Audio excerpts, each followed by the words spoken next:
সন্মানীয় শিক্ষাগুৰুসকল জনাই আছোঁ এটা গুৰুত্বপূৰ্ণ খবৰ যে অসমৰ মাননীয় শিক্ষামন্ত্ৰীদেৱে LP, UP, হাইস্কুলত যিসকল কণ্ট্ৰেকচুৱেল টিচাৰ আছে তেওঁলোকক কেনেকৈ নিয়মীয়াকৰণ কৰিব আৰু টিচাৰসকলৰ ট্ৰেন্সফাৰ সম্পৰ্কীয় কিছুমান গুৰুত্বপূৰ্ণ মন্তব্য কৰিছে। তো আপোনালোকে শেষলৈকে চাব কি মন্তব্য কৰিছে। তো বলক ভিডিঅ'টো আৰম্ভ কৰোঁ।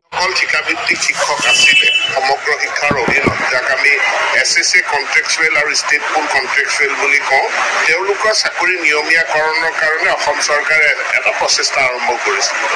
কিন্তু সেইসকল শিক্ষকৰ মাজৰে পৰা একাংশ পুনৰ হাইকোৰ্টত তেওঁলোকে গ'ল, গতিকে হাইকোৰ্টত এটা চলি আছে।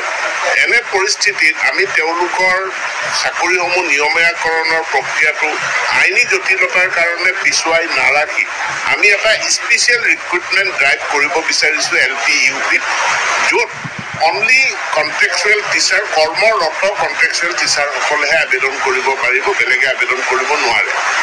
তো এই প্ৰক্ৰিয়াটো খুব সোনকালে আৰম্ভ হ'ব। একেধৰণে হাইস্কুলত কৰ্মৰত এডিশ্যনেল কণ্ট্ৰেকচুৱেল টিচাৰসকলক কেনেকৈ ৰেগুলাৰ কৰা হ'ব সেই সম্পৰ্কে অসমৰ মাননীয় শিক্ষামন্ত্ৰী হিচাপে কি ক'লে ছাৰ? আমাৰ যিসকল হাইস্কুলত এডিশ্যনেল কণ্ট্ৰেকচুৱেল টিচাৰ আছে তেওঁলোকৰ কাৰণেও একেধৰণৰ এটা স্পেচিয়েল ৰিক্ৰুটমেণ্ট ড্ৰাইভৰ দ্বাৰা তেওঁলোকৰ চাকৰিসমূহ নিয়মীয়া কৰাৰ আমি ব্যৱস্থা কথা বিবেচনা কৰিছোঁ। খুব সোনকালে সিদ্ধান্ত গ্ৰহণ কৰিব।